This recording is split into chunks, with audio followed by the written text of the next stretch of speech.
Merhabalar, bugün sizlere dünyanın en gizemli kayıp vakası, Lars Mittank olayından bahsedeceğim. Bu tarz videoları beğeniyorsanız abone olmayı unutmayın. Lars Mittank, 9 Şubat 1986'da Almanya'nın Berlin kentinde doğdu. Itzehoe, Schleswig-Holstein'de büyüdü ve tüm hayatı boyunca orada yaşadı. Bir elektrik santralinde çalıştı, arkadaşları ve bir kız arkadaşı vardı. Anne ve babasını sık sık ziyaret ederdi. Babası felç geçirdikten sonra, işten sonra sık sık ailesinin evinde yardım etti. Normal bir insan olarak tanımlandı. 30 Haziran 2014'te 28 yaşındaki Mittank, 5 arkadaşıyla Bulgaristan'ın Varna kentine gitti. Almanya dışına ilk yolculuğuydu. Grup, Varna şehrinin hemen dışındaki bir sahil beldesi olan Golden Sands'de tatil yaptı. Mittank'ın arkadaşlarından Paul Rohman 2016'da Alman televizyonunda, "Hafta gerçekten hızlı geçti," dedi. "Sahilde rahatladık, havuzda yüzdük, futbol oynadık, kulüplere gittik." Rahatlamıştı. Keyfi yerindeydi. Başka bir arkadaşı Tim Schuld, Mittank'ın fazla yemek yemediğini ve bir seferde yalnızca küçük bir kase çorba veya küçük bir salata tüketeceğini söyledi. Arkadaşları ek bir anormallik bildirmedi. Gezinin son bölümüne kadar Mittank tarafından davranış.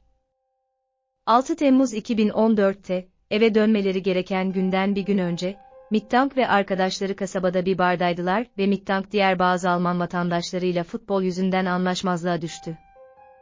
Werder Bremen Futbol Kulübü'nün taraftarı olan Mittank, Bayern Münih taraftarlarıyla farklılıklara sahipti. Daha sonra bardan ayrıldıktan sonra bir restoranın önünde arkadaşlarından ayrıldı ve gecenin geri kalanında ortadan kayboldu. Mittank ertesi sabah tatil beldesine geldi ve arkadaşlarına, önceki gece aynı fikirde olmadığı barda grup tarafından tutulan 4 adam tarafından dövüldüğünü söyledi. Dövüş, Mittank'ın çenesinin yararlanmasına ve kulak zarının yırtılmasına neden oldu. Yarası nedeniyle uçmamasını tavsiye eden bir doktora gitti ve antibiyotik cefprozil, 500 mg, reçete etti. Mittank'ın arkadaşları onunla kalmak istedi, ancak o kendi başına iyi olduğu konusunda ısrar etti ve onlara orijinal seyahat planını takip etmelerini ve 7 Temmuz'da eve uçmalarını söyledi. Onlar da öyle yaptılar. Mittank, arkadaşlarıyla aynı saatte tesisten ayrıldı ve bir geceliğine Hotel Kahler Varna'ya yerleşti. Otel ucuz ve havaalanına yakındı. Ancak arkadaşları gittikten bir gün sonra paranoyak davranmaya başladı. Mittank oteldeyken annesi Sandra Mittank'ı aradı. Bir fısıltıyla, insanların onu öldürmeye veya soymaya çalıştığını ve kredi kartlarını iptal etmesi gerektiğini söyledi. Kapalı devre televizyon güvenlik kameraları otelde koridorlarda bir aşağı bir yukarı dolaştığını, pencerelerden dışarı baktığını ve bir asansörde saklandığını kaydetti. Sabah 1'de, yaklaşık bir saat sonra dönmeden önce otelden ayrıldı. Aradan geçen sürede ne yaptığı bilinmiyor. Sabah annesini bir kez daha aradı ve onu takip edenlerin yaklaştığını söyledi. Mittank en son Varna Havalimanı'nda görüldü 8 Temmuz 2014'te, evine, Almanya'ya uçmayı umduğu gün. Annesine havaalanına geldiğine dair mesaj attı. Havaalanı doktoru Doktor Kosta Kostov'a danışmaya gitti. Kostov daha sonra davranışını, gergin ve düzensiz olarak tanımlayacaktı. Kostov'a göre Mittank'a iyi olduğunu ve eve dönebileceğini söyledi. Ancak Mittank, aldığı ilaçlarla ilgili şüphelerini dile getirerek ofisinden ayrılmadı. Bu sırada ofise bir inşaat işçisi girdi. Havalimanı o sırada tadilattaydı.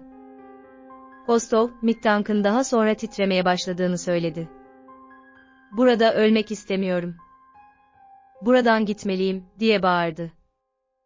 Daha sonra kalkıp ofisten kaçtı. Cüzdanı, cep telefonu ve pasaportu dahil tüm eşyalarını geride bıraktı. Terminalden kaçarken havaalanı güvenlik kameralarına yakalandı. Dışarı çıktıktan sonra, havaalanından koşarak uzaklaşırken, bir çite tırmanırken, bir çayıra doğru koşarken ve kameradan Bulgar yakınlarındaki bitişikteki bir ormana doğru koşarken görüntülerde görülebilir.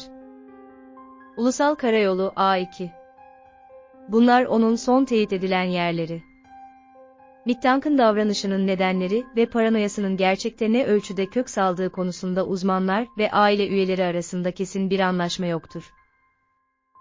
Mittank'ın annesi, Bulgar ve Alman doktorların yanı sıra, Mittank'ın alışılmadık davranışının kendisine reçete edilen antibiyotik cefprozilin nadir bir yan etkisinin sonucu olduğundan şüpheleniyorlar. Halüsinasyonlar ve paranoya dahil olmak üzere psikotik yan etkilere neden olduğu bilinen bir sefalosporindir. Ancak Kostov'a göre Mittank ilaçlarını almıyordu. Kostov, o antibiyotikleri almadı. Reçetesini bile doldurmadı. Yani davranışları bunun sonucu olamaz. Ofisimden bu kadar panik içinde ayrılmasının tek bir sebebini düşünemiyorum. Hala kafam karıştı. Annesi, akıl hastalığı öyküsü olmadığını söyledi. Ancak, davranışının olası bir açıklaması olarak, teşhis edilmemiş bir akıl hastalığının neden olduğu bir akıl hastalığı tartışıldı.